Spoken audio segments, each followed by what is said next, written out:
किसने कहा कि बड़े सिर में बुद्धि नहीं होती। पहाड़ जैसे राक्षस के सामने खड़े विशाल जीव ने लड़ाई करने के बजाय चालाकी अपनाई। जब विरोधी ने हमला शुरू नहीं किया था तभी विशाल जीव ने अपने पैरों से बर्फ की सतह को नीचे की ओर जोर से मारा। एक ही पल में दरार सामने वाले पहाड़ राक्षस तक फैल गई। कमजोर बर्फ उस भारी पहाड़ राक्षस का वजन सह नहीं पाई और जल्द ही टूट गई और पहाड़ राक्षस बर्फ में गिर गया। इसी तरह विशाल जीव ने अपने प्रतिद्वंद्वी को हरा दिया।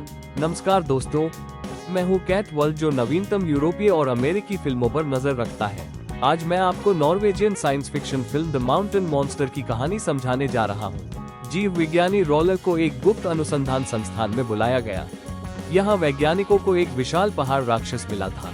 2 साल से ज्यादा समय के शोध के बाद भी यह राक्षस सोया हुआ था और बस हल्की सी धड़कन सुनाई देती थी। सरकार ने इस पर बहुत सा समय और संसाधन लगाए लेकिन कोई बड़ी सफलता नहीं मिली, इसलिए फंडिंग रोकने का निर्णय लिया गया।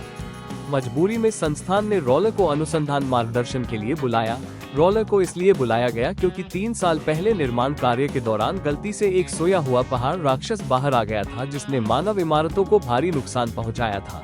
उसी समय रोलर ने पता लगाया था कि पहाड़ राक्षस अल्ट्रावायलेट किरणों से डरता है और उसने जाल बिछाकर उसे धूप में लाकर मार गिराया था।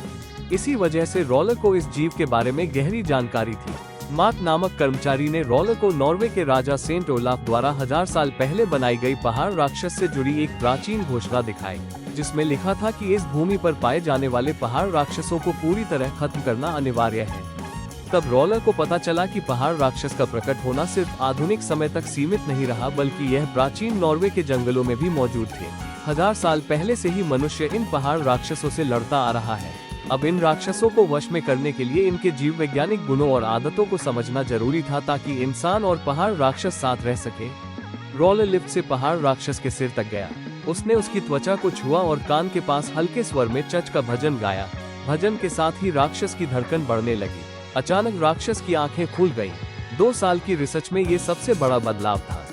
जैसे ही सब उसकी अगली प्रतिक्रिया देखने की प्रतीक्षा कर रहे थे, राक्षस ने खुद को जंजीरों में जकड़ा पाया। उसने हल्के से हाथ हिलाया और जंजीरें टूट गईं। घबराए कर्मचारी के हाथ से कॉफी गिरकर कंट्रोल पैनल पर फैल गई और शॉर्ट सर्किट हो गया। यूवी लाइट बंद हो गई। जागे हुए पहाड़ राक्षस को देखकर रोलर को वह मुहावरा याद आया कि मुसीबत रात में आती है। राक्षस ने गुस्से में लिफ्ट पर हाथ मारा।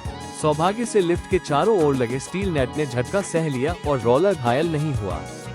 अराजकता में पहाड़ राक्षस का एक जैविक नमूना डॉक्टर के पास लुढ़क आया। डॉक्टर ने मौका देखकर उसे जेब में रख लिया और भाग निकला। जो कर्मचारी डर के मारे खड़े भी नहीं हो पा रहे थे, राक्षस ने उन्हें सीधे पैरों तले कुचल दिया। रोलर पहले से राक्षस की शक्ति जानता था। वह सभी को बाहर निकालने में सफल हुआ, पर जैसे ही वे बाहर आए, राक्षस भारी चट्टानों को तोड़कर जमीन से बाहर निकल आया। सैकड़ों सालों बाद अपने पहाड़ी जंगल को देखते ही राक्षस गहराई में चला गया। ऊपर पहाड़ की चोटी पर कुछ लोग स्कीइंग कर रहे थे और कमरे में बातें कर रहे थे। अचानक छत फट गई और राक्षस की परछाई दिखाई दी। लोग भागने के बजाय मोबाइल निकालकर वीडियो बनाने लगे।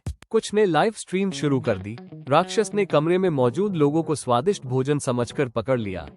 इसी बीच सेना ने 2 हेलीकॉप्टर भेजे, क्योंकि 3 साल पहले सेना का मुकाबला एक और पहाड़ राक्षस से हो चुका था और वे जानते थे कि इसका कमजोर बिंदु यूवी लाइट है।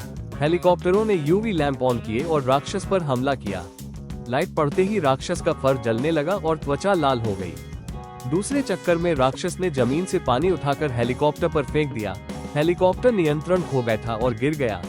कमांडर गुस्से में प्रतिशोध लेना चाहता था, लेकिन ली जी ने बताया कि साथी हेलीकॉप्टर के बिना यूवी लाइट से राक्षस को पूरी तरह नहीं रोका जा सकता। अंत में राक्षस मुड़कर चला गया और कमांडर सिर्फ उसे दूर जाते देखता रह गया। सेना की विफलता के बाद रोलर ने सोचा कि प्रकृति में संतुलन हमेशा बना रहता है। एक राक्षस है तो और भी होने चाहिए। रोलर की खोज से पता चला कि 3 साल पहले वाला राक्षस अपना एक बच्चा छोड़ गया था जो एक गुफा में छिपा था।